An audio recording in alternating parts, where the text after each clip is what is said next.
Baik, bismillahirrahmanirrahim. Assalamualaikum warahmatullahi wabarakatuh. Hai teman-teman semuanya. Perkenalkan, nama saya Nida Arifia dengan NIM 2012101004. Saya dari kelas PAI 5C, Fakultas Tarbiyah dan Keguruan UIN Sultan Maulana Hasanuddin Banten. Di sini, pada kesempatan yang berbahagia ini, izinkan saya menyampaikan materi mengenai macam-macam konsep kurikulum pada mata kuliah pengembangan kurikulum pendidikan agama Islam berbasis literasi oleh dosen pengampu Ibu Helna Nelis MPD. Baik, di sini saya merangkum ada 4 pembahasan yang kita akan bahas. Yang pertama ada kurikulum akademis, yang kedua ada kurikulum humanistik, yang ketiga ada rekonstruksi sosial, dan yang terakhir ada kurikulum teknologi. Baik, mari kita saksikan bersama-sama penjelasannya. Baik, yang pertama ada kurikulum akademik, yaitu adalah kurikulum dengan model yang tertua dalam dunia pendidikan. Model ini diambil dari pendidikan klasik, yaitu perennialisme dan esensialisme yang berorientasi pada masa lalu. Semua pengetahuan dan nilai-nilai telah ditemukan oleh para pemikir masa lalu. Nah, kurikulum akademik ini lebih mengutamakan isi pendidikan, yang mana isi pendidikannya itu diambil dari setiap disiplin ilmu. Setiap aspek pendidikan sangat diperhatikan dalam pembagian tugasnya. Contohnya, guru sebagai seseorang yang ahli dalam fokus ilmu masing-masing, selain sebagai penyampai ilmu, adalah sebagai model untuk para siswa-siswinya. Nah, pendekatan yang dipakai oleh kurikulum akademik ini adalah yang pertama, yaitu melanjutkan pendekatan struktur disiplin dengan menonjolkan proses penelitian ilmiah. Proses ini juga dikenakan pada masalah sosial, nilai-nilai kebijaksanaan tokoh-tokoh pemerintahan. Yang kedua, yaitu pelajaran terpadu. Untuk memahami masalah kompleks, itu diperlukan bantuan dari berbagai disiplin ilmu. Karena satu disiplin ilmu saja itu tidak akan pernah memadai. Yang ketiga adalah pendidikan fundamental. Aliran ini juga mementingkan isi atau materi di samping cara-cara atau proses berpikir untuk mempelajari sesuatu secara fundamental. Siswa itu harus dihadapkan dengan tokoh-tokoh besar dalam bidang ilmu itu, yaitu mereka yang meletakkan dasar-dasar kurikulumnya. Kurikulum akademik ini mempunyai beberapa ciri berkenaan dengan tujuan, metode, organisasi, isi, dan evaluasi. Adapun kelebihan dari kurikulum subjek akademik ini adalah menyiapkan manusia atau peserta didik dengan segala macam ilmu, nilai, dan akhlak yang sesuai dengan jenjang belajar dan untuk mencapai manusia atau peserta didik yang aktualis untuk hidup bermasyarakat. Adapun tujuan dan fungsi dari kurikulum ini itu melatih peserta didik untuk menggunakan idenya, gagasannya, dan untuk masalah-masalah sehingga peserta didik memiliki konsep-konsep atau cara-cara yang bisa dapat dikembangkan. Selanjutnya ada kurikulum humanistik. Apa sih kurikulum humanistik? Adalah kurikulum yang berorientasikan pada perkembangan kepribadian, sikap, emosi, perasaan peserta didik. Itu menurut Sanjaya 2008. Kurikulum humanistik itu dikembangkan oleh para ahli pendidikan humanistik. Kurikulum ini berdasarkan konsep aliran pendidikan pribadi atau personal education, yaitu John Dewey dan J.J. Rousseau romantic education. Aliran ini lebih memberikan tempat utama kepada siswa. Kurikulum humanistik mempunyai beberapa karakteristik berkenaan dengan tujuan, metode, organisasi isi, dan evaluasi. Menurut para humanis, Kurikulum ini berfungsi untuk menyediakan pengetahuan berharga untuk membantu memperlancar perkembangan pribadi peserta didik. Kurikulum humanistik menuntut hubungan emosional antara guru dan anak melalui suasana belajar yang menyenangkan. Guru mendorong para siswa untuk saling mempercayai dalam proses belajar mengerjakan sesuatu yang mereka tidak ingin lakukan. Kurikulum humanistik ini lebih mengutamakan proses daripada hasil. Artinya, aktivitas belajar yang dapat membantu peserta didik untuk menjadi manusia yang lain, terbuka dan mandiri. Kelebihan dari kurikulum humanistik ini adalah yang pertama, terhadap pembelajaran dengan teori ini sangat cocok diterapkan untuk materi-materi pembelajaran yang bersifat pembentukan kepribadian, hati nurani, perubahan sikap, dan analisis terhadap fenomena sosial.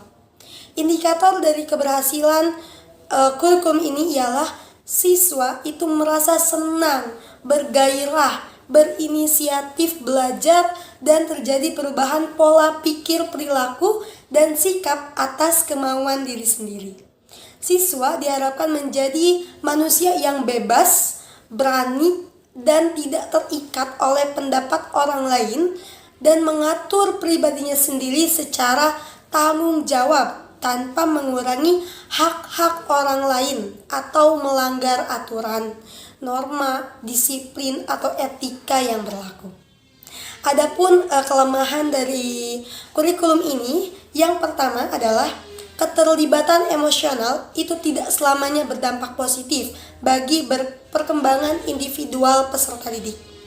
Yang selanjutnya, meskipun kurikulum ini sangat menekankan individu peserta didik, pada kenyataannya di setiap program terdapat keseragaman peserta didik.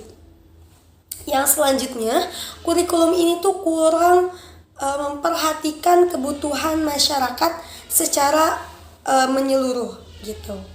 Nah, yang selanjutnya ada kurikulum rekonstruksi sosial yang dapat diartikan sebagai model kurikulum yang lebih memusatkan perhatian pada problem yang dihadapi dalam masyarakat.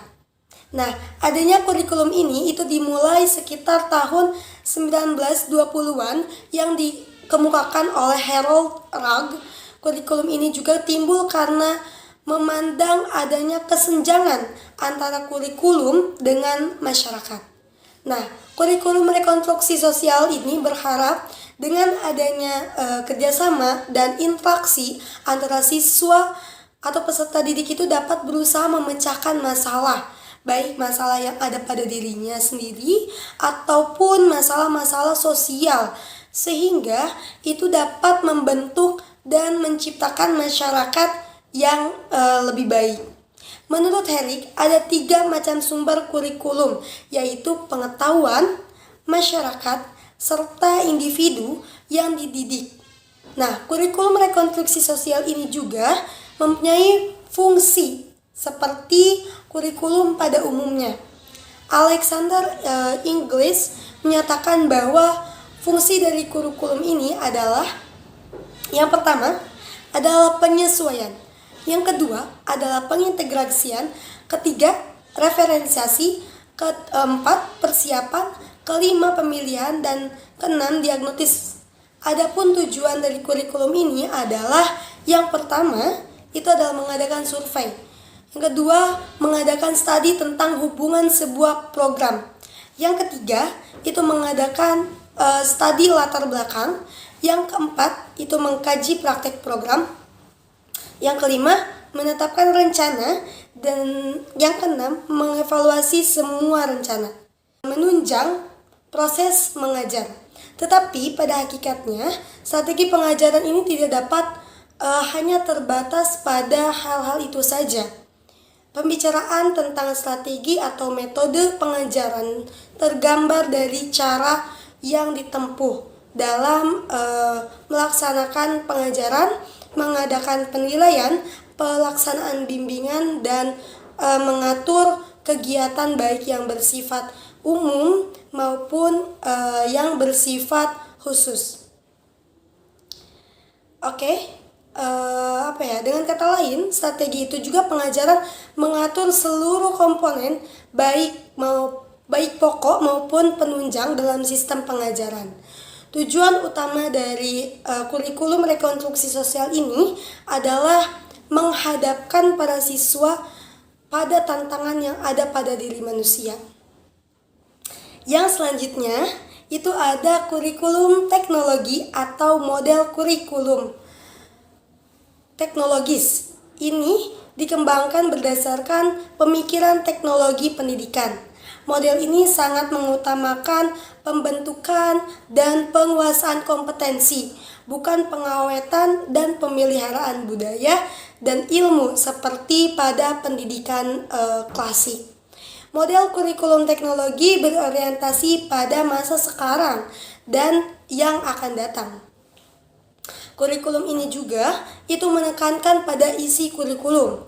Suatu kompetensi yang besar diuraikan menjadi kompetensi yang lebih kecil sehingga akhirnya menjadi perilaku-perilaku yang dapat diamati atau bisa diukur. Kurikulum ini memiliki karakteristik.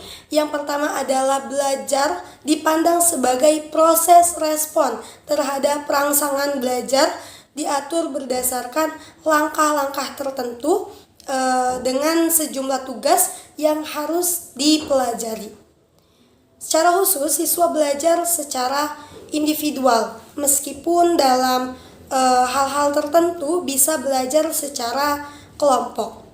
Kurikulum teknologi ini hendaklah memperhatikan prinsip-prinsip. Nah, prinsip-prinsipnya itu yang pertama adalah kesadaran akan tujuan. Siswa perlu memahami bahwa pembelajaran diarahkan untuk mencapai tujuan. Yang kedua, memberi kesempatan kepada siswa untuk mempraktikkan kecakapan sesuai dengan tujuan. Siswa perlu diberitahu hasil yang telah dicapai. Dengan demikian, siswa dapat mengetahui apakah pembelajaran sudah dianggap cukup atau masih perlu bantuan. Mungkin itu saja yang bisa saya sampaikan. Kurang dan lebihnya saya mohon maaf karena saya juga masih dalam tahap belajar.